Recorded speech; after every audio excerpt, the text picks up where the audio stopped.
This is Special Chronicles, giving respect and a voice to people with special needs. I shudder thinking how the world can be so cruel. I lend my voice to those who can't. It's time we try, it's time we care, it's time we stand.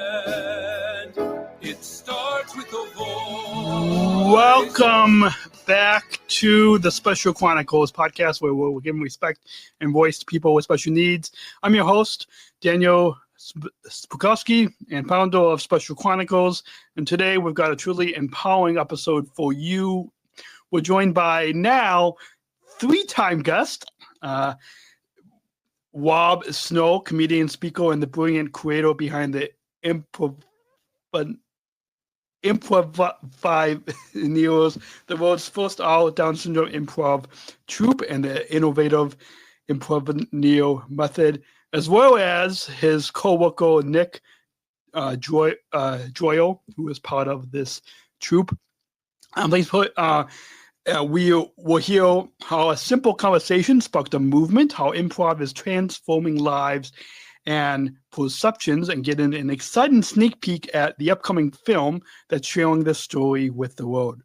This episode is brought to you by our friends at the ComEd Energy Force Ambassador Program, the nation's first energy efficiency and solo education program designed for and taught by people with disabilities. Learn more at specialchronicles.com/ComEd, and by United Airlines Bridge Disability Business Resource Group, connecting people of all abilities. Learn more at specialchronicles.com/United. And you can find today's show notes and more at specialchronicles.com. To subscribe to our newsletter, follow us on social media, and all of that. And now, please put your virtual hands together as we dive into today's incredible conversation with Rob Snow and Nick Joyo. Welcome to Special Chronicles.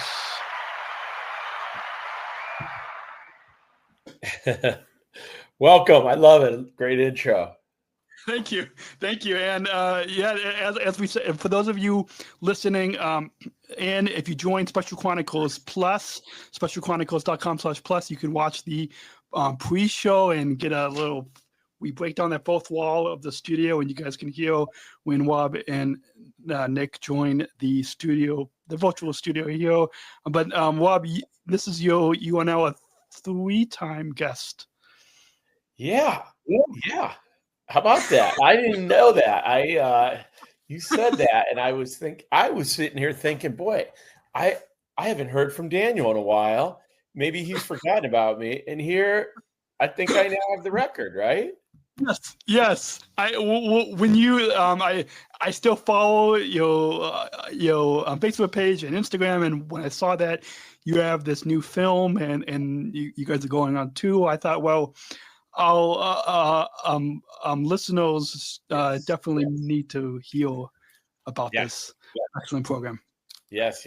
I'm so glad you called and got in touch with me, because I love being on here and just love everything that you do, Dan. So awesome. Thank you. And I'll listen. I believe about a couple years. No, it was last year. Sorry, last year. I can't keep the episode straight. Last year, there was a comedian, Dustin Nicholson, and my girlfriend and I saw him at the Zanies in Rosemont, and we talked about inclusive comedy, and so it's a good kind of tie-in with that episode. And the last time that you were in the studio, I think I was in my bedroom, and you saw all the notes, and I think there might have been a poster of you in the room. Maybe I don't.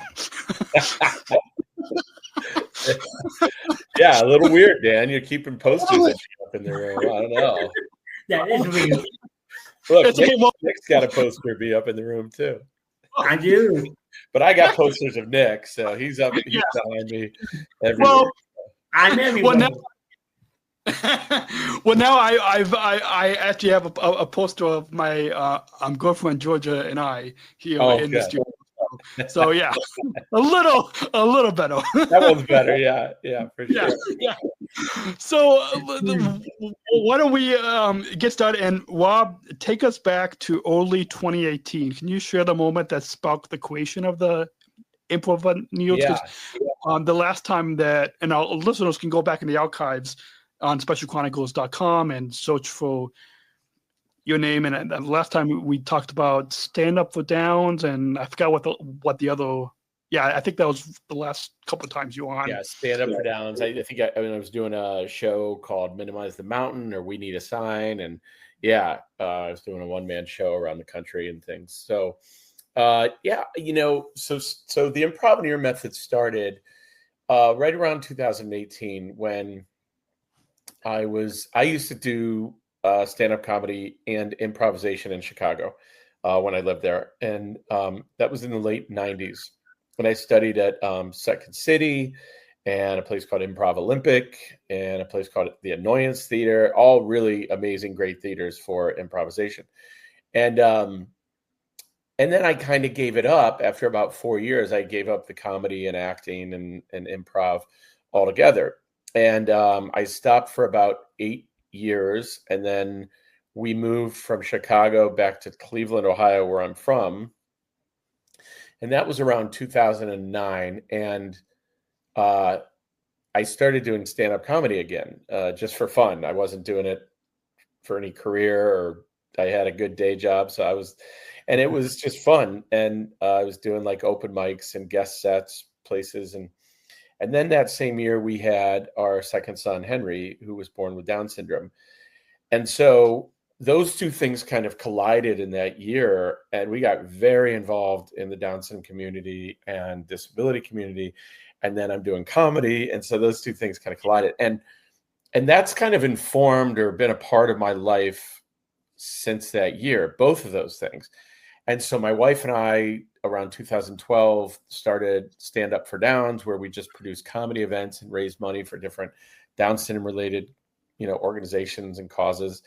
And then around 2018, and I kept doing some comedy, and then I turned it into a one-man show where I performed all around the country, which, how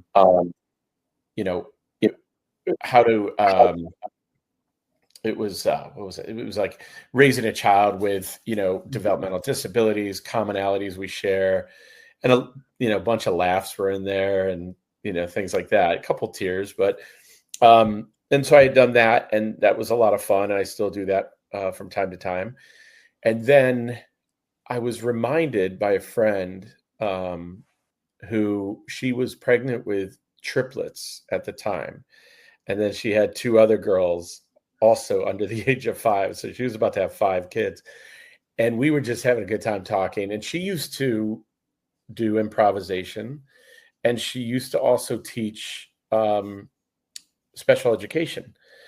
And I said, if you weren't doing this, for the rest of your life, probably, what would you want to be doing? And she said, I always wanted to teach improvisation to people with developmental disabilities.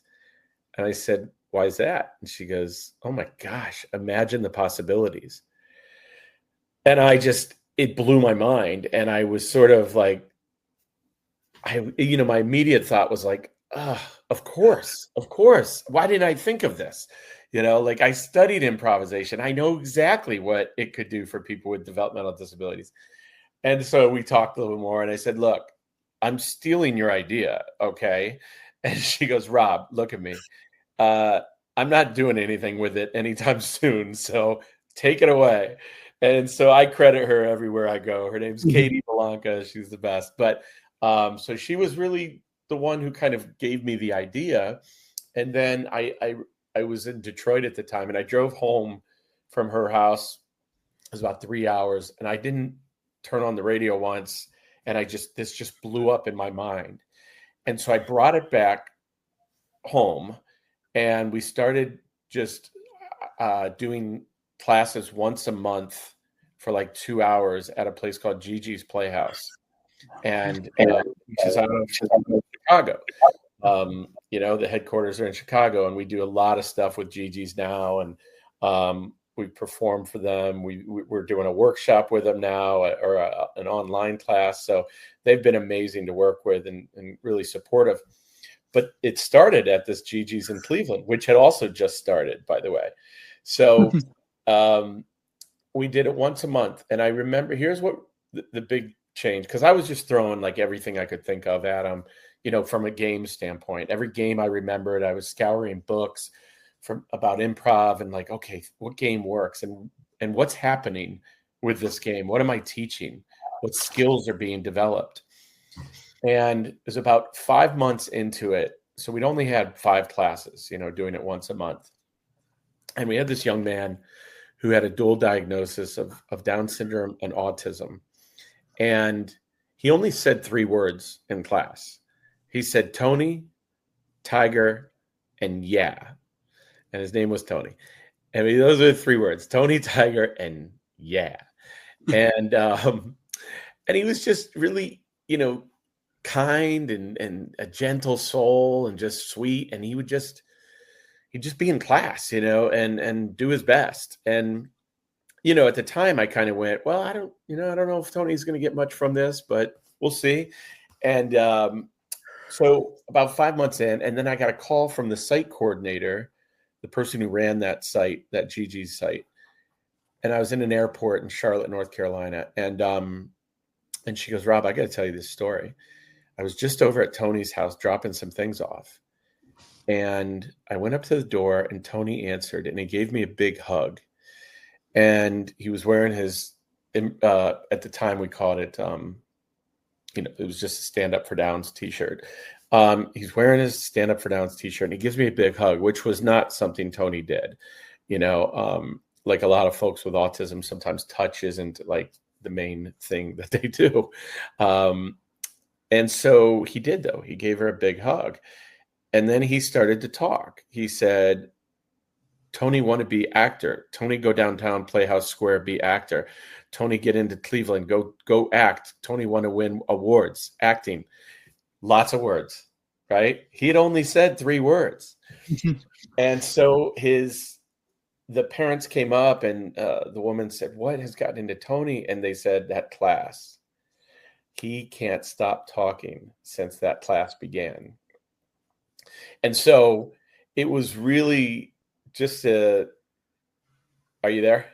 Yes. Yeah. Okay. I'm there. I went to a different screen, but no, I'm just reading the layout as we talk. Got it. No, I'm sorry. So that was the moment. And I was in the airport and I'm trying to find a hole to go cry in somewhere because I was so just emotionally moved knowing that, because here I that was proof. It was like, okay, it works.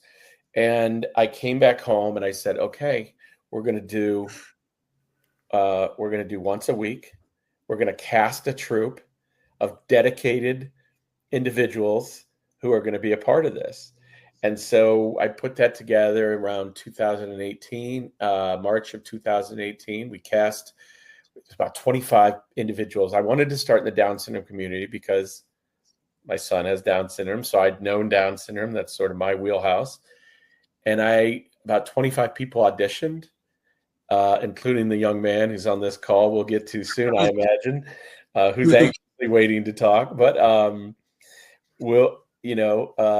and I cast 10, which was a really hard thing to do, so you can imagine. But I said, okay, I'm going to take these 10 individuals and they're going to commit. They're going to give me 2 hours a week for 2 years. And we're just going to study it. We're going to see what works, what doesn't work, what skills are being developed, how we're going to create the development of these skills, how we're going to build this program. And that's all we did. And so that's kind of the origin of it. We studied it for 2 years. These guys put on a huge show. You can see my poster, where one of these posters behind me, or Nick's got it behind him. And we performed that show in July of 2019, I think, right, Nick? And yep. And crushed it, like unbelievable. It was another just huge moment for me of watching these guys it was like I was watching, trained Broadway actors up there doing improvisation and sketch comedy. And And then we got a lot of press, local press and national press, Washington Post, TodayShow.com, Inside Edition did a big piece on us. And we were ready, man. We were booked like everywhere. And that was at the end of 2019. So what happened at the beginning of 2020, Dan? Yeah. Do you remember? A little thing called pandemic. COVID, yes, pandemic happened, and it canceled all of it. So everything we were booked for got canceled, and I was like, "Oh my God! Like, are you kidding me?" And I thought we had just a runaway hit. I thought, and then somebody mentioned Zoom to us and said, "You should do this on Zoom." And I said, "Yeah, great. What is Zoom?" and, Yeah. right. And then they were like, "Yeah, you should do it online." And I go, "Gosh, it's really, it's meant to be done live." And, I don't know. I don't think you could really teach improv like this, online like this. But here we are. But here we are. Look at us. We're doing a podcast online. Yeah. But that was really it, because I kind of, out of desperation, I looked at it and I said, okay, well, what if I did? And I transferred about 75% of our games to an online way of teaching them. And honestly, that saved us, because we were able to really understand our program better. We were able to slowly build it and create, really like a whole textbook around this. We have a full 3-year agenda to build somebody's skills. There's level 1, level 2, level 3, and we couldn't have done that without doing it through Zoom first, and really a lot of trial and error. And so I'll fast forward to now, and then you can ask your next question. But we're at 30 online classes a week that goes all over the country, including Canada. I don't know, it's 500 to 750 Improvaneers that have taken. No, there's over 1,000 that have actually taken our classes. We've probably done workshops in front of the neighborhood of 10,000 different people and individuals. And these guys have performed. That original cast has now performed about 85 or 90 times around North America. We've licensed the program now. We have about 15 states, different locations in different states that have licensed the program, where we certified directors, so they get to teach it there. It's almost like a franchise. And Bowling Green University, major university, has done a full research study on us.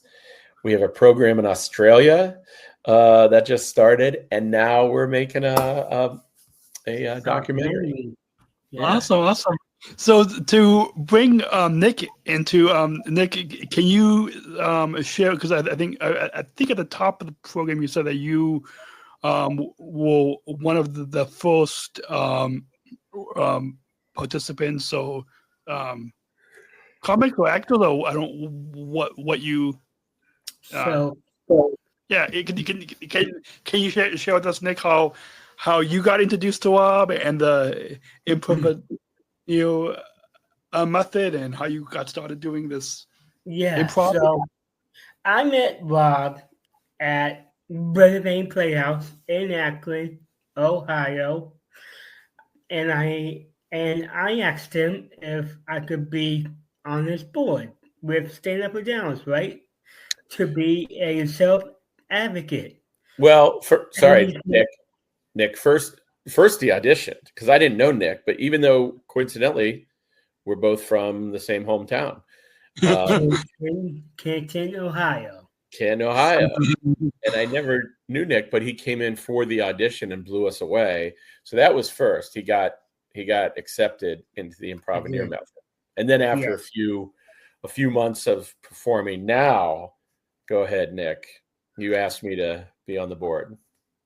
I asked to be on this board to be a self-advocate, right? And he said, we can use you. Actually, I want to use you. I want someone to represent the Improvaneer Method. Well, guess what? Here I am. The big dog himself is on the board. And so I was, because I have a cousin named Kim, and she's on the board as well. Awesome. And Awesome, I awesome. loved it. Yep. So Awesome. we are the first ever all Down syndrome improvisation group. And you're talking to the original cast of them. Awesome. That really excited. I similarly to the work that you guys did, I had a filmmaker on this podcast quite a few years ago who made a documentary about a group of young men with Asperger's, and I'm blinking. I've got the DVD in my other room, and I Asperger's are us. Yes, Asperger's are us. Yeah. So did any and it's been quite a few years since I've watched that film, but did the work of Asperger's OS and this troupe, did any of that play into starting the Improvaneer method and this comedy troupe? No, but it was an inspiration. So I had already started the Improvaneer Method at that time, and then I saw the movie and I went, "Oh my gosh, these guys are good!" And I hadn't actually thought, because Asperger's, I don't think they call it Asperger's anymore, but autism, right, it's on the autism spectrum, or they put it back on the autism spectrum. So, and at the time we were, purely Down syndrome. So I was like, oh, this is cool. These individuals with autism are also doing this. I didn't feel any like competitive. I was just like, I'm always like, if anybody's sort of doing what we're doing or anything like it, I'm excited, because I go, yeah, anything to get individuals with developmental disabilities to express themselves and, find these creative elements of themselves and build their abilities is just tremendous. Yeah. I mean, we'd love it all, but as long as there's some venue that's doing it. But I thought that was just really cool and terrific. A film, and so no, I was just inspired by it, and would love to meet those guys, but maybe that we could. Yeah, also, and it'll be interesting to see if you guys do some type of show together or some type of act together. You mentioned a conversation with a friend who had a dream to teach improv to those with special needs. How did that go a little bit more in depth with how that conversation changed your life and your career path? And then, as you said at the top of the program, you studied with legendary improv schools like Second City and IO. What were the key skills that you learned that you thought could benefit individuals with developmental? Yeah, well, I always think about this time that I was taking these classes, and I was this young hotshot, and I was pretty good at it, actually. But what I realized was, and I was really cocky about it, because I mean, one, you got to have some cockiness or some confidence at least to get on stage and tell jokes. I mean, it is a hard thing to do. And so that was my stand-up piece of it. And I was a decent actor, and I'd be in these classes, and I'd be like usually, the best one in the class, or one of the top one or two in the class. And I thought that was pretty good. And I thought for sure somebody was going to discover me and put me on a sitcom. And then you go, after a year, you graduate at Second City, you graduate into the next level. Well, then you go, oh, wait, there's other levels here. So yeah, I was real good on the beginner level, but now I'm on the intermediate level, or I'm in the better. Now I've got people in class who are like starting to get as good or even better than me. And so now my confidence is starting to go, whoa, boy, okay. So, but I remember this thing though, at where in those beginner classes, again, I'm 24, 25 years old, and in walks some 50-some-year-old guy, right? And to me, which was like the oldest guy in the world to me, because I'm like, what's this old guy in this class for? Well, now guess what? I'm now over 50, so I'm the old guy. But so he walks in and he's in my class, taking my class, and I asked him one day. He was a great guy, by the way. But I asked him, I said, well, what are you doing in this class? And he goes, oh, yeah. My company just thought it'd be great, would loosen me up a little bit. And I always think about that guy, because what that company did was they wanted to give him skills, and they thought improv could do that.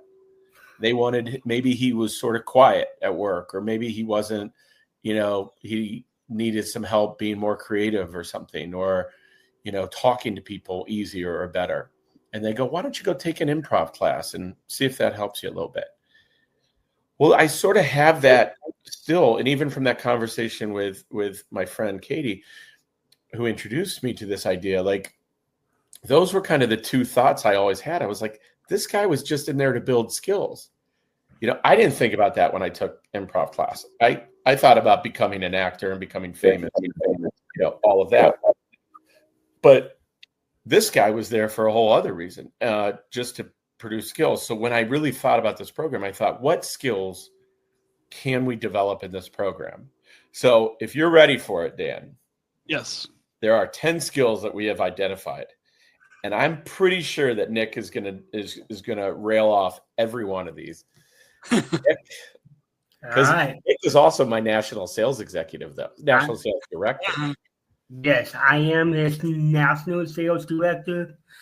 I'm a keynote speaker and a auctioneer as well. Yeah. So for the key skills that I learned is quick and creative thinking, listening, focus, problem solving, adapting to change, eye contact, and focus, teamwork, and a huge increase in self-confidence. And you're talking to a guy that has confidence. If you couldn't tell, I think you got them all, Nick. Voice projection, did we get that one? I forgot that one, voice projection. Okay, I think that's the only one you forgot. You always nail them. I did.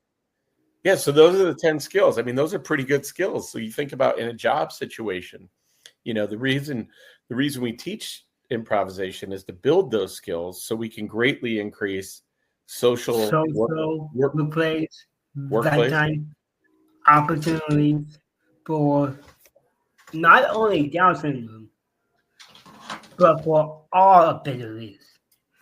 Yeah. Awesome. Sorry, I'm making some notes here. Just like what you and Nick, you shared about how you're building skills through this Improvaneer method and this troop. Once you had the idea, what were the first steps that you took to bring the Improvaneers to life? How did you go to select the first team members like Nick here? What was the audition process like? And then what role did Maggie Pizzoe play in developing the program and working with the team? So what was the audition process like? Yeah, what was the first steps that you took to bring the Improvaneers to life, and the audition process like? Well, we had to have, after Gigi's Playhouse, they were not going to be able to do it on a weekly basis, which is what I wanted to do. And so I had to find a venue to do that. And we found this one in Akron, Ohio called the Weather Vane Playhouse. And Weather Vane has been our home ever since. It's been our main home ever since. It's a community playhouse. So they've got a theater in there that seats about 300 people. They've got a side theater that we can work with, and then they've got a bunch of studio rooms. And they are just the greatest people ever and have never charged us a dime to use it or anything. And so I found the venue, and then I sent out, like an audition, call through social media. And that's when I got like the 25, 26 people to do it. And so, that was really the process. And then these 25 people, and then we just sat there afterwards. So like originally I had brought in an improviser and comedian that I knew from locally, and he helped me kind of get it started and give me some good ideas. And so we sat there and watched these guys audition. Maggie Bissesi was somebody who found us through a connection with her mom, and my wife had worked together on something, and she had done improvisation at Kent State. And so she just volunteered for us for a little while until I hired her. And now she doesn't work full time for us, but she still directs 1 or 2 classes online for us. But that was really it. And then these 10, it was so hard. I mean, Nick was easy. Nick was like, as soon as he came in, I was like, oh boy, this guy's in. But it started to get down to that like 8, 9, 10 selection. And we probably had about 6 or 7 people that we were considering for those last 3 spots. And I don't think any of the parents knew what this would become, and I didn't know what it would become either. But, now we're at 6 of the original cast members still perform. And then we promoted 1 up who had been through a number of levels, and we just thought she was terrific. So there's 7 of them now that perform all over the country. Originally it was 10, and, 1 just wasn't really going to make the program. 1 unfortunately passed away. And then another one kind of bailed out as well. And just, it wasn't right for her after a while. So, but it's left us with this, it's an easier group to manage, only 7 people versus 10. So it's been just really incredible. I mean, these parents, we've been on, podcasts like this. We've been on local TV station. We've been on national TV station. We've had, all these shows, 85 shows, every big conference, from the National Down Syndrome Conference to, Special Olympics events and we just performed. We just, I don't want, what's that? Cleveland. We performed it. Yeah, we performed at a thing called Cleveland Fringe Fest on last Thursday. And this is where we're starting our tour, which I guess we'll get into. But yes. So we've just been performing, and I can get more into the performances. Yeah. But as a exciting one, this last weekend we were at the Best Buddies conference. Yeah, in Indiana. Yes. Have you ever been? Yeah. So in 2017, I spoke. They had me come out and speak, and then I ended up doing a podcast also with Anthony Kennedy Shriver. And then I think the year after that, our mutual friend Brian Donovan from Cully's Hollywood. Yes. I think he spoke at it the year after I was speaking there. So and the funny thing is, as you know, I'm one of the first Special Olympics athletes that United Airlines hired. Yeah. And so at the working at the airport in Chicago, and just this past Friday, I was helping board a flight to Indianapolis, and I saw all these people with Best Buddies T-shirts, and so I'm sure that when I was telling them, have fun at the leadership conference, and I'm sure the customer service agents will probably be like, what is going on? What's going on? But like as soon as I saw them, I knew. So it was neat that to see all these young people going to Indianapolis. Yeah, and unfortunately for those people who wouldn't know what the Best Buddies Conference was all about, you're missing out, because that was the most incredible thing we've ever done, right, Nick? It was too. Yes. Yeah, definitely. So for those of you that are just tuning in, if you go on specialchronicles.com, do a search for the Bus Buddies Leadership Conference, and you can listen back to some podcasts I've done with Anthony and other people at the Bus Buddies Leadership Conference. That was where I first got to meet Megan Baumgars from the show Born This Way. Yep. I had just had her on the podcast, and then 2 months later, I ended up meeting her in person. So that was a lot of fun. Moving right along, because I know we still have a bunch to get to about the film. So for those of you tuning in, you do not want to miss the rest of this conversation today. The Improvaneer Method, can you explain to us a little bit more about what the Improvaneer Method is? How is this different from traditional improv training? And then a little bit more about the social and communication skills that participants like Nick clearly are learning.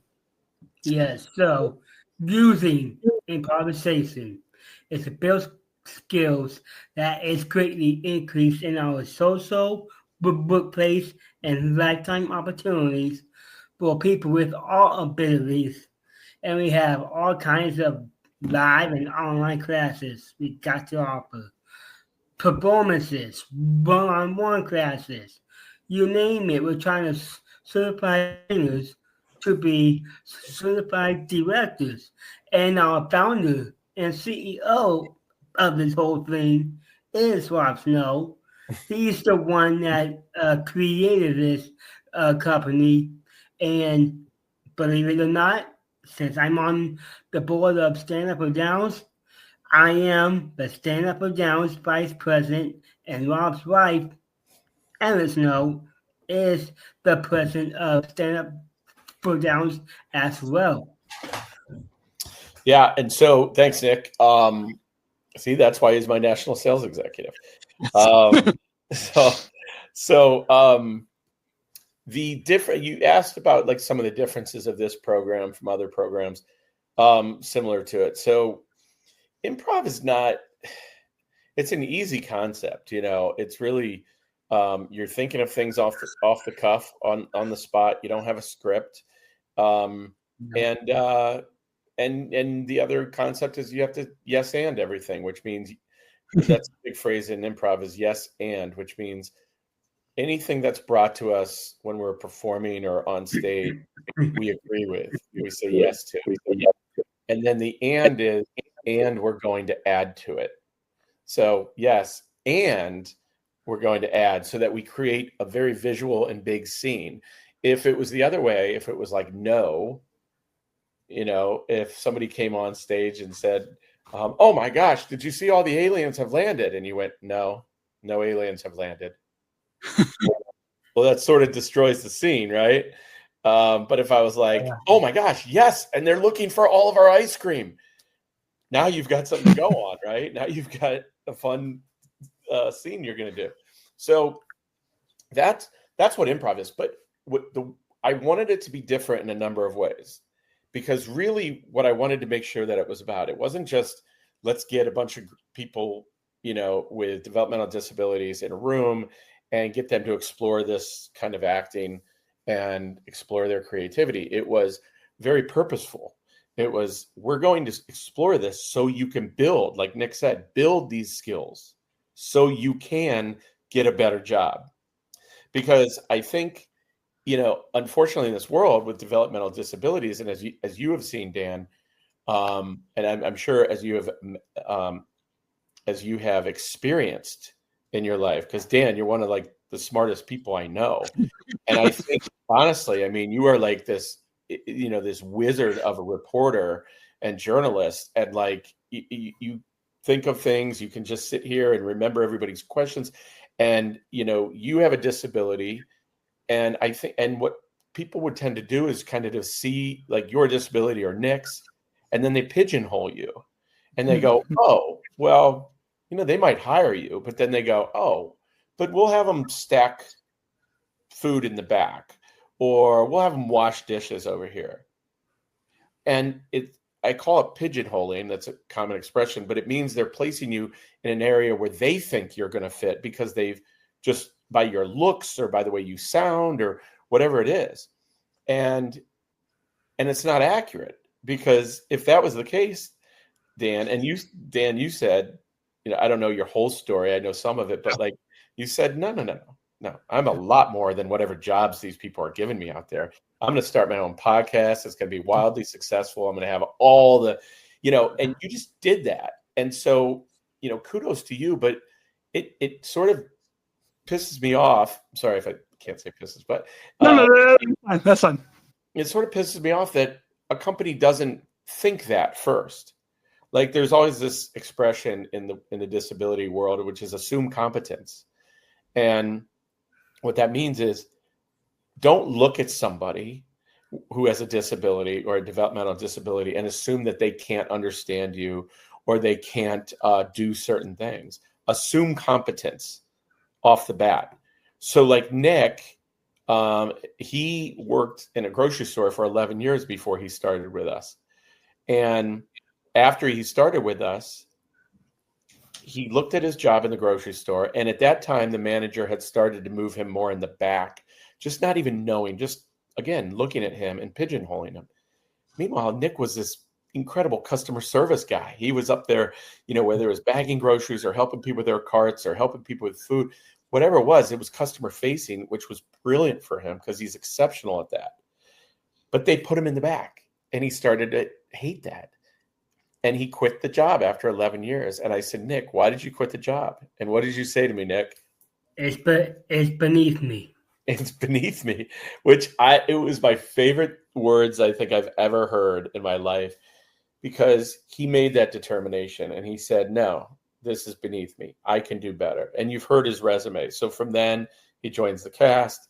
He's a national public speaker. He spoke a keynote address over 20 times in the last 2 years. It's exceptional, by the way, if anybody's out there listening. It's I'm a keynote speaker. It buries me. It is so exciting. It is so fun to watch. It's this journey of ups and downs in Nick's life that are really traumatic and big. But my point is that this is the problem with disability in America, is when we don't assume competence or we pigeonhole people.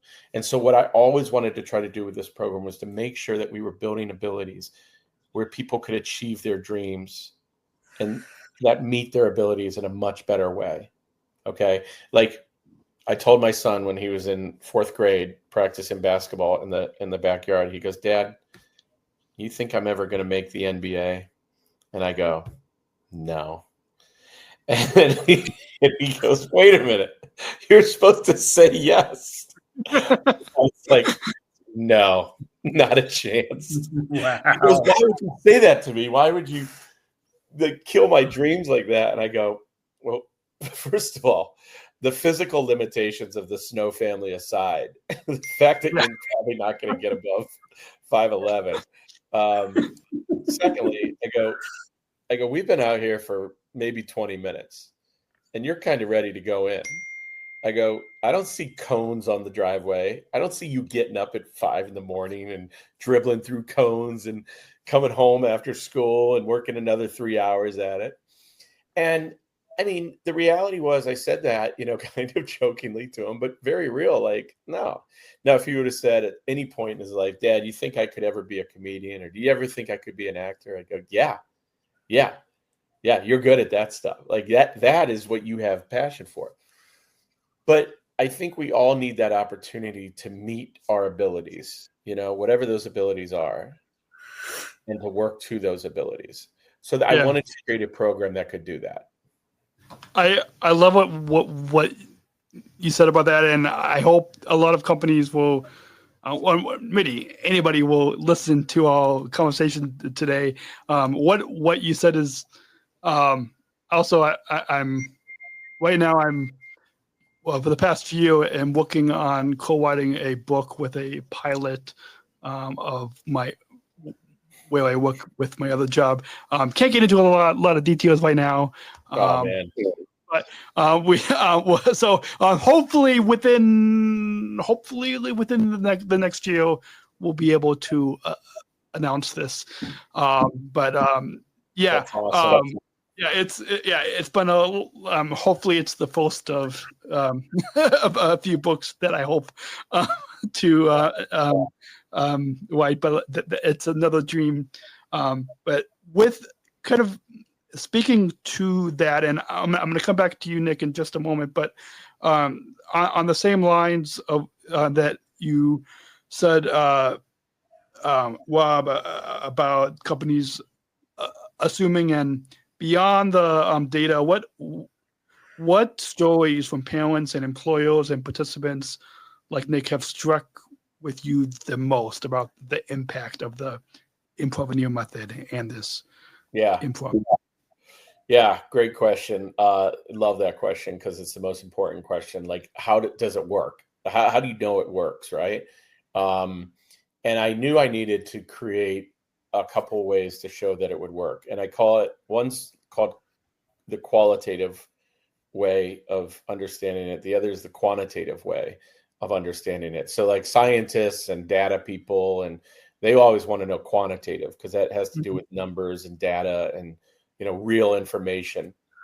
And so they go, hey, the data doesn't lie. So I go, okay, well, how can I measure this and actually get some data around it? And so I worked with a woman she's a behavioralist out of the Children's Hospital of Cincinnati. Her name's Dr. Anna Espenson. And we worked together to kind of build like a way to measure it and put numbers behind it. So what we do in the very beginning, not the first class, but like the second or third class that somebody takes with us, we measure them on a scale of 1 to 5 in each skill set that Nick mentioned earlier. So like voice projection or eye contact or problem solving. And the way we measure them is we play a game. We play any game that has that included in it. So if we have a game that includes, trying to build like voice projection or eye contact, we'll play that game. And then the directors will give them a score of 1 to 5 on that particular skill set. So it might be eye contact. And they go, okay, during that game, Nick looked at his scene partner the whole time. He had great eye contact. He's a 5 on eye contact. Whereas his scene partner barely looked at Nick at all, only a couple times. So she's a 2 on eye contact. So you give them that score in the beginning. 1 or 5, they can do it completely. 1, they really can't do it at all. So if it was voice projection, they might be talking real low like this. You can't even hear them. Or they might be talking very loud and you can hear them very well. So if they were talking very low, it'd be a 1. And if they were talking very loud, you give them a 5. So I think you get it. So then we measure them again about a year later after they've taken the program for a year or however long they've decided to stay in the program. And we measure them again. Same games, same skill sets. And then we give them the scores again. So now they could, in the beginning, they might have had a 1 in voice projection, but now they're like at a 3. So they've increased that. Or in problem solving skills, they were at a 3 in the beginning. Now they're at a 4. So that's the way we started to measure this program quantitatively. So that's a very big difference to our program. I think you asked earlier, like, what's the difference in your program? So that's something that we do that I don't think anybody else really does out there that is working with people with developmental disabilities in using improv. So that's a very big difference in our program, that we can measure it in some way. And we can use real data to give you examples of that. So right now, the real data example is about a 67% increase in that skill set. So if you were at, that means if you were at a 2 in voice projection, you'd end up at a 4. So you're really building and growing in your skills. And I always tell parents, I'm like, some people will come into this program and you won't even recognize them after it. Like, it's so drastic how much they change. And then others, and many others, it's sort of more incremental. There's no one that's going to take our program that's either going to stay the same or backtrack in any of those skills. No one's going to lose any of their skills taking this program. Everybody's going to grow. Some just grow faster, some grow a little slower. So then the other one that I get most excited about, the way we measure this program to make sure it works, is the qualitative approach. And that gets to what you were saying, surveys, stories, case studies, things that are more qualitative. And by that, I mean, they're more from the heart. What are they saying? What does a parent tell me? And so I mentioned the one about Tony in the beginning, who said the 3 words. That was one story that really sticks to me. But there was another one that we did. I mean, Nick's story is incredible. But Nick sort of came in with like a lot of 4s and 5s on almost all of them. So Nick just really increased a lot of assertiveness. His confidence grew. He knew that he needed to find that seat at the table for him. And so that was, what Nick, what's your saying in your show? If there's not a, so if there's not a chair at the table, bring your own chair. Yeah, if there's not a seat at the table, bring your own chair, which is just such an awesome statement. Like, don't wait for there to be a seat at the table. Bring your own chair. And so, but there was another cast member named Teresa, and Teresa has some challenges with articulation. You can't understand Teresa very well, but we knew we needed to put her in the cast because she just has this incredible personality. She walks in a room and it's just positive, positive, positive. She's the sweetest person ever. So Teresa's been with the cast. Well, she started a job at a fast food chain, and they had put her in the back room doing those things, washing dishes, stocking shelves, like things like that, right? And Teresa's a people person. Teresa has to be in front of people. And after a couple weeks, the manager noticed Teresa was not happy at all. And it's hard for Teresa to not be happy. And so he goes, okay, Teresa, why don't you go out and bust some of the tables, pick up the trays and, just go to the customers' tables and ask if you can, clear their table. And almost as soon as he did, he hears this laughter coming from the dining room of the restaurant. And I mean, at first he said his worst fear had come that like somebody was laughing at Teresa. But no, they were laughing with Teresa, and she was giggling with them, and they were hugging her like right away. And she was so happy again. And from then on, he put her out front, and she, cleared tables. She brought out food to customers. She waited with them while they, were waiting to get their food. She refilled drinks. All things that dealt directly with people. And he realized like that was her gift.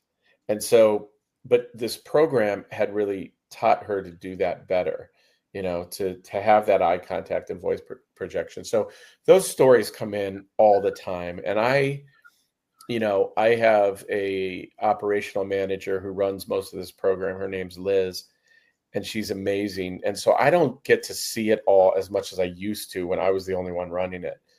And I do still teach one class here in my local town. And then I now teach the performers like Nick more than I used to, much more than I had the last year because we're doing so much more. So I kind of put myself back in as the main director for them. But other than that, there's 7 or 8 live classes going on right now in Northeastern Ohio that I don't see those performers. I don't know those performers or the parents. I don't teach the classes. And we had a we had a big performance, a big holiday show over Christmas. And and 3 of the parents came up to me at different times during that show. And I had never met them before. And I had never seen their children perform. And they all cried. And they all said, this program has been done so much for my son, for my daughter. They don't even recognize them at work anymore because of this program and what they've done. And I tell you, Dan, that really moved me, because when you've stepped away from it a little bit, or when it's kind of just happening in front of you, you don't see these things as much. But to have a parent come up and tell me what it means to them, and that it's changed the life of their son or daughter is really just the most incredible, thing that can happen. So, yeah. Awesome. Coming back to you, Nick, can you walk us through briefly, just because we've got just a little bit more to get to about the film coming up on the Special Chronicles podcast with our guests Rob and Nick from the Improvaneer Method and their new film that's coming up and their tour that they just started. But Nick, can you walk us through what your weekly training is, what some of the exercises and performance prep? Can you give us an example? I know we don't have a lot of time on the program today, but just can you, Nick, walk us through kind of from your perspective as one of the original improvos part of the Improvaneer Method? So yeah, we play a game called Cricket, and whatever topic comes to our heads, we just say them as fast as we can. And the key skills that we're doing that is listening, focus, and teamwork. So, from my how you say it? Perspective. Yes, thank you. I can't say it. So, my team, we do a 2-hour training, and we are on our feet constantly, and we are professional improvisers, right? So whenever we're on our feet, we have to do physical activity, attention to details, right? We have to use our imaginary stuff, use any kind of objects, right? So we don't have any props. We don't have any scripts. We just make it up right on the spot. And that's what Rob wants us to do. And we are doing it. And our Midwest tour, we call it Burn the Script Tour. And that's what we're going to do. Awesome. And so when we do our tour, I don't want us to be limited. I don't want us to change for nobody. I don't want us to show what everybody what we're made of.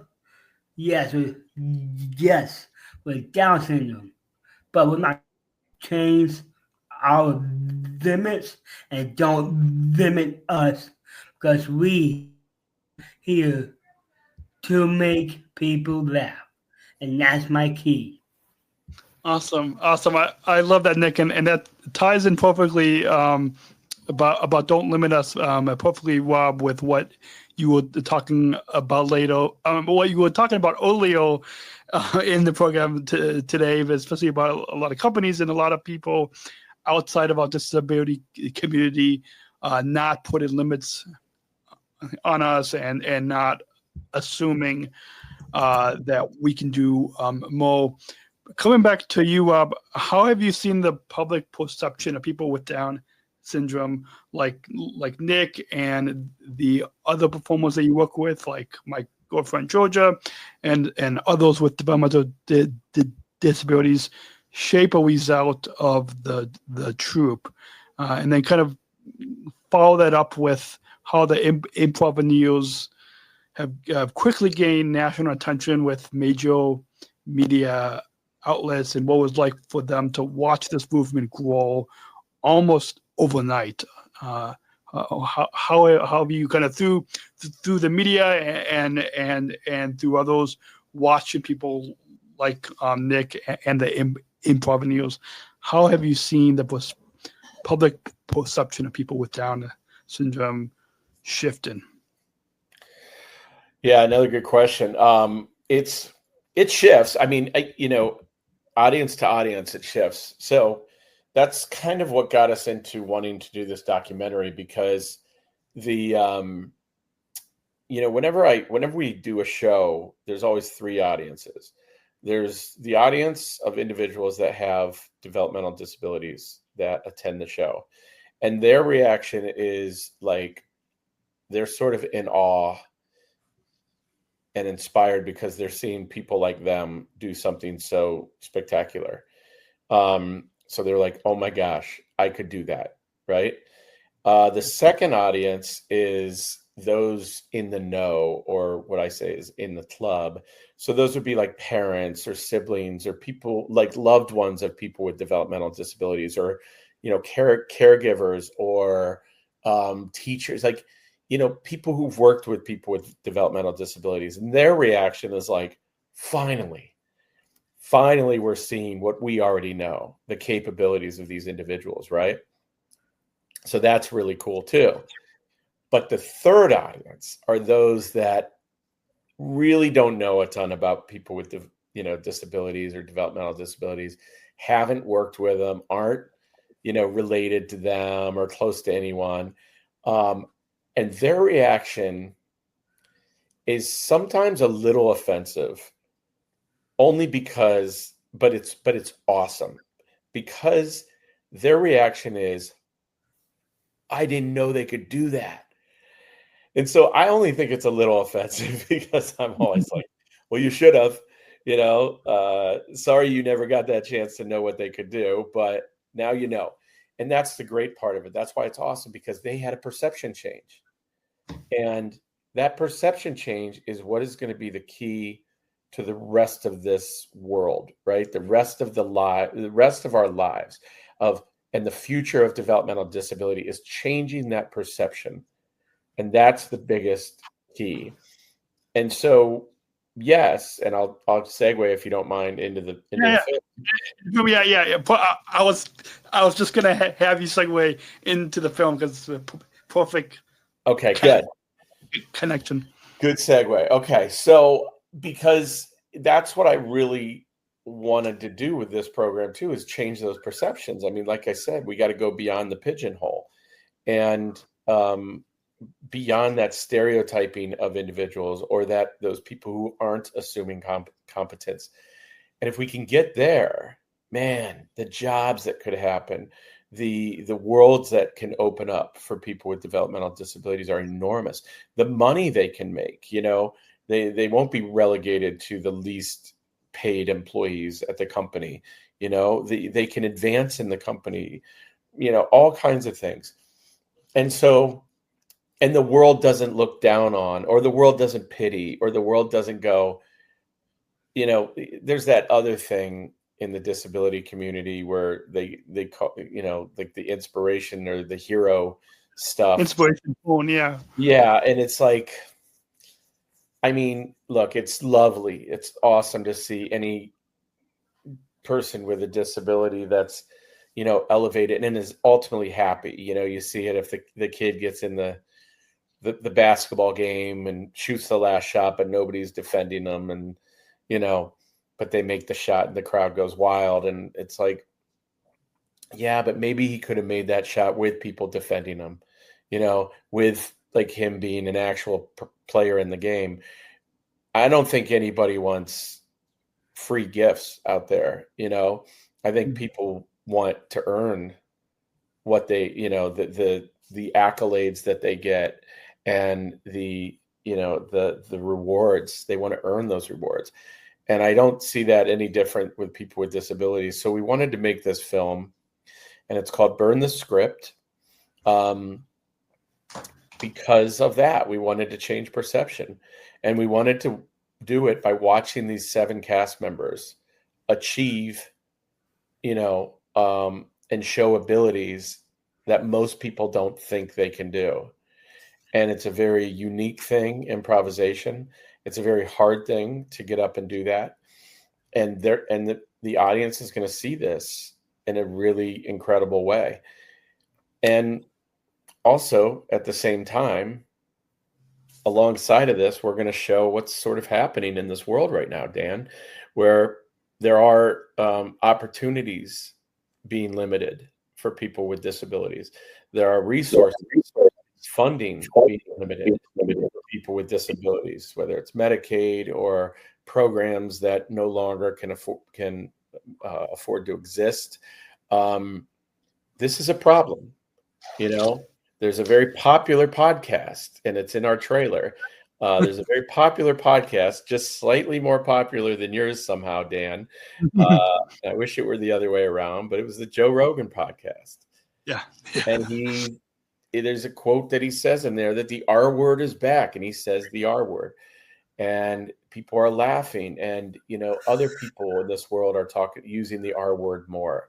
And there seems to be some level of acceptance that it's kind of coming back, where we thought it was all mostly going away. And that diminishes those individuals that you're referring to. And it diminishes their skills, their abilities. It allows people to treat them in a way that's not the same. And we're going to show that in the film. We're going to show all that. We're not grinding a political axe, because I don't find this to be a political thing. This is a decency thing. This is just there's 25% of this country has a disability, whether it's seen, unseen, physical, or cognitive. Okay. So it's not partisan. It's not Republican. It's not Democrat. It's not poor. It's not wealthy. It's not black. It's not white. It's not Hispanic. It's all of us. Disability doesn't discriminate. Anybody, rich, poor, you name it, can have a disability. And so we are showcasing that. And so we should all care about that, because even if you're not one of the people with a disability, you're probably in this extra, I would imagine, I don't have a number on this, but probably 50 to 75% of the rest of the people know, love, work with, care for, are friends with, family members with someone with a disability. So it's meaningful and it's important. And we're going to show that. And we're going to show this journey of the Improvaneers through a tour that they're doing, starting in Cleveland, Ohio. And it'll be, it's 6 shows and 6 nights. And, we're going to be in your town. You better be coming to our show. I'm confident. You better come. Yeah. And you better get people to come, but, we'll definitely be telling our audience. I know this episode's going live a few days before your show in Chicago, but thanks to our newsletter and social media, we'll definitely be sharing. I'm going to tell you something. There's a show. So then the final. So there's a show that we're doing. So then we're going to go to Chicago. We're going to do 2 or 3 shows in Chicago, and then down to Cincinnati. We got 2 shows in Cincinnati, and then 1 show in Columbus, and then we'll be back home. But it'll be about 6 nights that we're gone. And along the way, we'll see what adventures we can get into. And I want to get the crew to do all the Chicago things, and hopefully eat or make an Italian beef and an Italian dog, the whole thing. But yeah, Nick, you don't have a problem with that. So I want to do all that, but there's a show we're doing. I almost don't want to. Okay, I'll talk about it. Yeah, do it. Come on. It's at the IO Theater, which is that famous. It used to be called Improv Olympic, but it's super famous, and they're really known as one of the best theaters in the world for improvisation. And they were really excited about working with us on this, and we don't want to promote it much, but I think for your listeners it'll be fine. But we won't really promote it, because that night we're just going to be one of their house troops. So every night they just have 3 or 4 of their house improv troops perform for about 20 minutes each. And they're the best. They're the best of the best. And that night we're going to be one of those 3 or 4. And that audience, it's a free show that night. And that audience, the house will be packed, and hopefully nobody in that audience will know that these guys are performing. So the very first moment that they're going to know that there's an improv troupe made up entirely of individuals with Down syndrome is when they walk on stage. Right? So imagine that moment. And so you're going to get some interesting looks, and we'll be filming all these looks from the audience. You're going to get some people kind of like, like, what is going on? What, maybe some awkwardness. And then what I think I know is going to happen is that they're going to kill it. They're going to be amazing. And they're going to be up against these 3 other troops that are professionals and the best of the best. And that audience is going to realize that these guys are just as good. Yeah. And that's going to be a really cool moment, because that's like the next night is a show that we're bringing in, we're advertising to people who, other groups like Gigi's Playhouse is advertising it, and other Misericordia might be advertising, like other groups that are friendly to the disability audience, right? Mm-hmm. But this night at Improv Olympic, it's not going to be, at IO Theater, it's not going to be that. It's going to be their real test to see how well they can do. Awesome. Yeah. Awesome. Yeah. I love that, and I love how you said that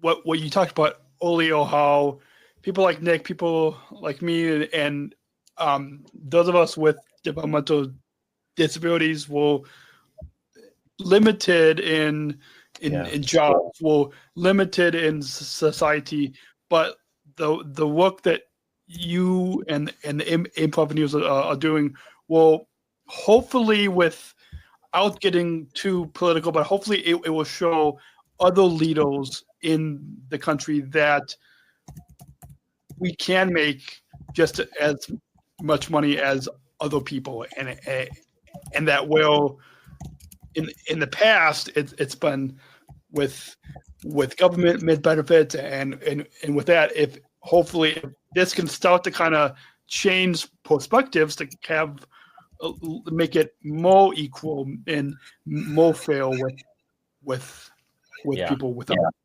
disabilities. Awesome. Just a little bit left to wrap up about this film and the Improvaneers.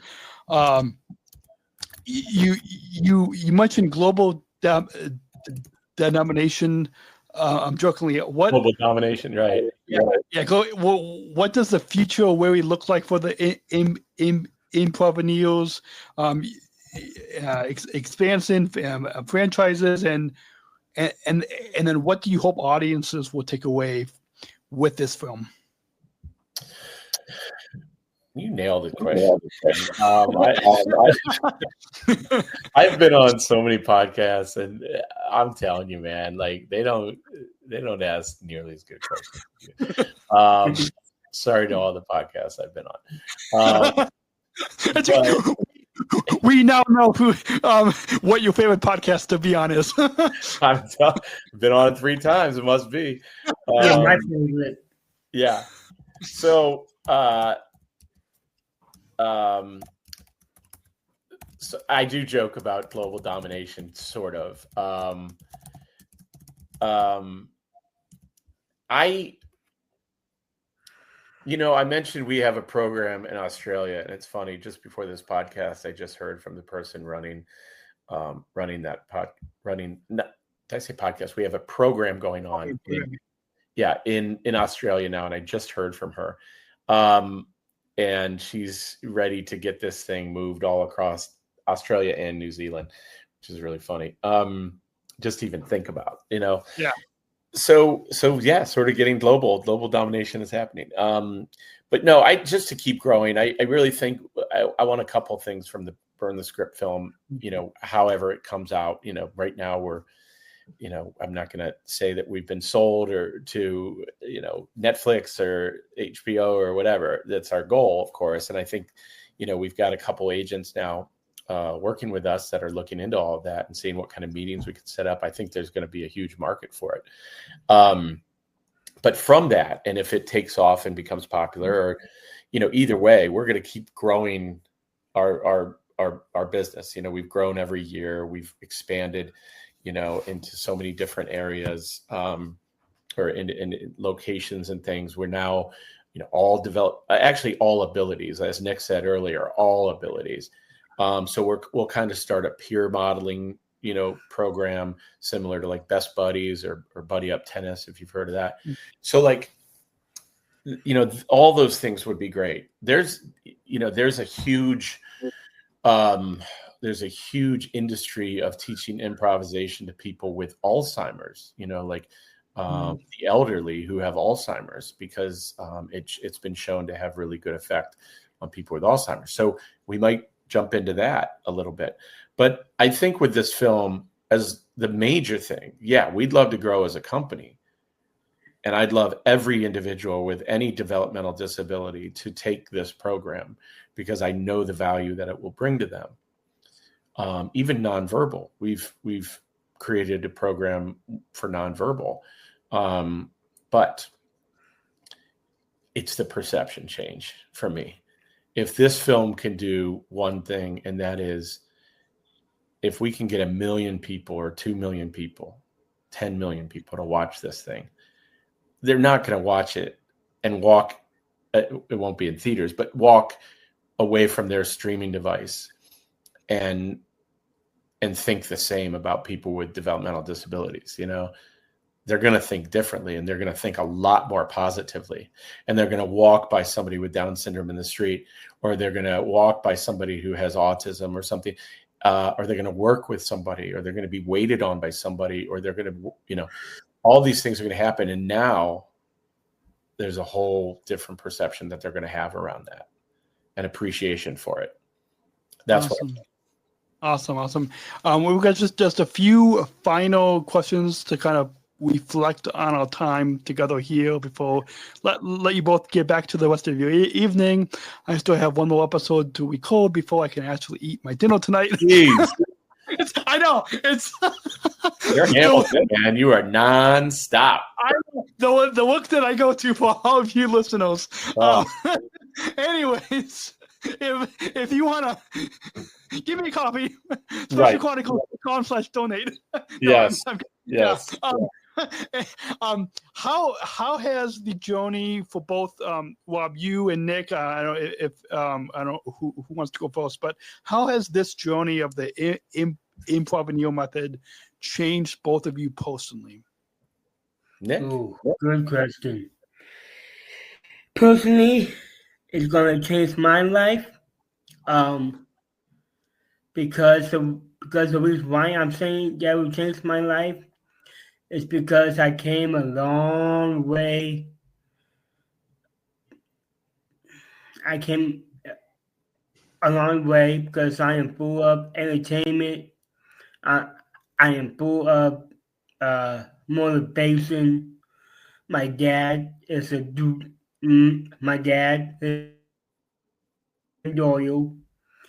He is an incredible drummer and a lead singer.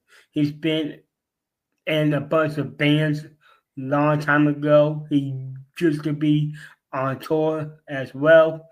My brother Tim, incredible singer-songwriter. Play guitar. He sings. I was right behind him, had my first paid gig with him at a local bistro, and I played the drums right behind him. And I used to travel with him as well. And unfortunately, my brother got taken off this earth.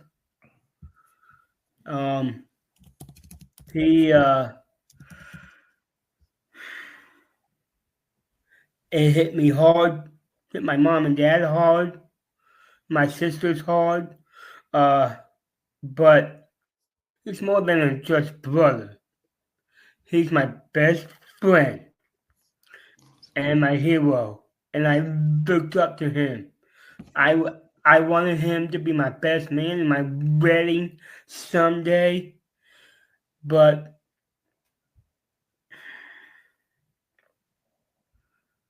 yeah. But here I am touring with the Improvaneers, burn the script, and I'm gonna burn every bruises in my bones down, and I'm going to make these people realize what they're in for, and that is comedy. Awesome. I don't know how you could follow that, Rob, but how has this journey changed you? Well, I think you've heard from me probably. I mean, my thoughts. It's changed me. Oh, for the better. It's. I said we just got off of we were at the Best Buddies conference, and the theme was Wicked, the musical, and there's a song in there like, how have you been changed? And it's like, I have been changed for good. And I've been changed for the better. So it's still in my mind of all this, but 100%. I mean, just the birth of Henry, really changed me. I'll have friends that will go like, BH and AH. So they'll be like BH Rob and AH Rob, which is before Henry Rob and after Henry Rob. And I'm sure my comedy before Henry was a lot more, cynical and maybe cutting a little bit, sharp. And then afterwards, I just have a much larger sense of like people and inclusion and, compassion and appreciation, I think, for people, all people. I've become someone who really wants to make sure that everybody's included in this world in whatever capacity that they're able to be included, that everybody has gifts, that everybody was born, nobody, some people say, oh, I got born in this family, or I got born with these gifts, and, good for you, but you just got born. You didn't, don't act like you're better than somebody because you were just born and they were just born as that person, and quit acting like, you're more special on this earth, and you're not. So I don't know. That's sort of a weird way to answer your question, but I mean, that's what I think of, though, is that just this idea of inclusion and appreciation for all people and all abilities. I really want to probably explore that. One of the things I want to do, maybe next, is explore all the abilities of individuals with disabilities, because people think disabilities are, Down syndrome or, cerebral palsy or, whatever it is, or you see somebody in a wheelchair, you see somebody who's blind or who's deaf, who has autism, has a speech impediment, and they see that as a disability, but nobody focuses on what are the abilities of those people. You know what I mean? And so, for example, like the things that Nick brings into this world, just incredible. You meet Nick, everybody who meets Nick, they're immediately changed. They're happier. They're so much happier because they met Nick. I mean, this Best Buddies conference that we were just at, these individuals, all kids really, who've given their time to understand what inclusion means. There's 3,000 kids there. You've been there. They're all going to grow up with that sense of that, which is really cool. And, we interviewed Anthony Shriver too, and he talked about that and that legacy, and that all these people who've chosen to become buddies with somebody, well, that's a great thing to do. But the learning between both parties in that is incredible. Like, they learn from them as much as they learn from each other. They just learn, and they're being taught at all times. So that's what I want to leave in this world. You know what I mean? Awesome. Yeah, absolutely. Before we get to the final message and final thoughts question, as we come to a close in the final 5 minutes here, where can our listeners find out more about the Improvaneer Method, the film, and just to see you on tour.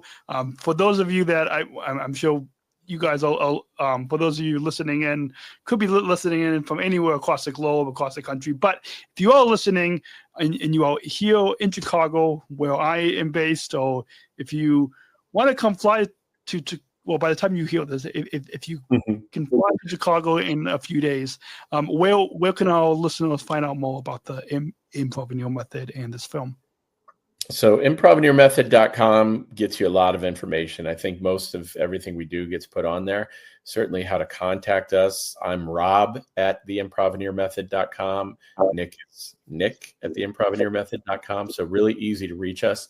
We're on Facebook, Instagram, LinkedIn, YouTube, the majors. And it's all usually under the Improvaneer Method. You'll find us pretty easily, or we've started new pages under the Improvaneer Film. It's called the Improvaneers Film. And so you can really be updated on what we're doing film-wise. On the website, if you go under Performance Series, you'll see all of what Nick's doing from a performance standpoint, his one-man show, what we're doing, with the troupe, how to get in touch with us about performing. You'll see videos, highlights, all that stuff. And then you'll see it's called Burn the Script. You'll see a page for Burn the Script. So you can look at that in detail and really see, what we're doing for the film. Awesome. So for those of you watching the video podcast, you see it going across the bottom of your screen right now, the improvaneermethod.com. But if you're listening to the audio podcast, we'll put that link in the description notes below on specialchronicles.com and wherever you get your podcasts. And I should always remind all of you listening, if you are driving or walking or whatever, do look down at the notes when it's safe to do so, not when you're driving, because we don't want you to crash when you're listening to this podcast. Please don't. Yeah, please don't. So, with what's one message that Rob and Nick that you hope that listeners will remember from hearing the episode, hearing this conversation today, and as well as follow that up with any final thoughts in your overall time here today on the Special Chronicles podcast. Nick, your first time, and now Rob, your 3-time guest. But what's one message that you hope listeners will get, and then your final thoughts on coming on the program today? Guys, being on this podcast with you, I'll give you 5 stars. By the way, you were great. But my final message for everybody that's listening and watching this podcast: don't change for no one. Your dreams will come true. But truth be told, we're not going to stop. We're going to keep filming. Awesome. And Rob? When Nick says we're not going to stop, I can't do any better than that. We're not going to stop. That's it, man. We're in this for the long haul, and we've got a lot to do here. So that's it. Absolutely. Well, we've got one final question, because we of course want you all listening to be entertained and informed by listening to this podcast, but we want you to take inclusion and bring inclusion into your communities, into your towns, into your workplaces, just like Rob and Nick are doing with the Improvaneer Method. We want you to bring inclusion into your community. So this final question will help you all to do just that. And we've got a bumper, so let's go ahead and roll the bumper. We're not just athletes. We are the ambassadors of an uprising. Peaceful protesters. In a rebellion against anyone who has a fear of difference. Difference. Our demands are equality. Dignity. And the recognition of our shared humanity. We will not stop or accept anything less. Today, our world is more divided than ever. And coming together has never been more urgent. The revolution is inclusion. Find out more at jointherevolution.org. So ever since I attended the 2019 Special Olympics World Games in Abu Dhabi, been asking this final question because it gets to the heart of what we want our listeners to take away from. One of these days, we should do a whole episode where we hear answers to this question from all of the guests for the past few years. But just like I've done in the past, and Rob, I don't know if you were on the program before 2019 or not, because I might have started asking this final question after the other 2 times you were on. But anyways, what does inclusion mean to both of you? Go, Rob. Inclusion is just not only letting people in, but expecting people to be in, expecting all types. Because who's to let people in? You're not special to let somebody in. You don't get to let somebody in. Everybody should just be in there, period. So inclusion means that everybody's accepted, in the room. But I think that's it. Everybody's accepted in the room, and everybody's fine with that. There aren't people who have problems with that. Awesome.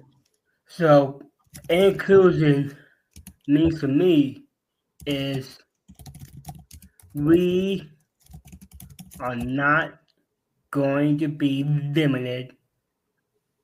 We are in this together. We are in this as a family. And we're more than that. We're going to be people who brings improvisation in. And we are the ones that will guide you. And we will help each other out. Because I am your guidance leader. And you're big in this together for the long haul. Awesome. Well, that's a perfect way to wrap up. Thank you again, Rob and Nick. I know this has been an hour and a half, but very informative. For those of you that are tuning in, hopefully you guys, hopefully you all are listening to this when you all are driving or to go see the Improvaneers on tour, hopefully in Chicago. And Rob, we'll definitely have to talk off air about coming out to see you guys in Chicago and maybe doing a podcast segment before you guys hit the stage. So we'll definitely have to talk about that off mic. But thank you again, Rob and Nick, for coming on the Special Chronicles podcast. Thanks, buddy. Thank you. And that's a wrap on another powerful episode of the Special Chronicles podcast. A huge thank you to Rob Snow and Nick Doyle for sharing the story behind the Improvaneers and the life-changing Improvaneer Method. If today's episode has empowered you, has inspired you, make sure to share this episode with a friend, subscribe to the podcast, follow us, leave us a review on Apple Podcasts, Spotify. We're grateful for the continued support of our sponsors, ComEd's Energy Force Program and United Airlines Bridge Disability Business Resource Group. So you can learn more at specialchronicles.com. You can find today's show notes and more at specialchronicles.com. Until next time, take care, and remember, we are more alike than different, and choose to include. We'll see you in the next episode. Thank you for listening to this episode of the Special Chronicles podcast. Our podcast was produced by Daniel Smikowski on the Special Chronicles Network. Follow Special Chronicles on Instagram, Facebook, Twitter, LinkedIn, and YouTube. Subscribe, rate, and review Special Chronicles on Apple Podcasts, Spotify, or wherever you listen to podcasts. Our website, specialchronicles.com, where you can stream our archives of over 500 episodes absolutely for free. Also, there's a list of our favorites, original series, award-winning columns, and blogs. And sign up for our newsletter to receive exclusive bonus content delivered to your inbox. Again, specialchronicles.com. Special Chronicles is hosted by Podbean Podcast Hosting. Our live streams are powered by StreamYard. Thanks, as always, to our business manager, Adam Smukowski, who always encourages us to never give up. I'm Daniel Smukowski, back next week with more stories. Special Chronicles, giving respect and a voice to people with special needs.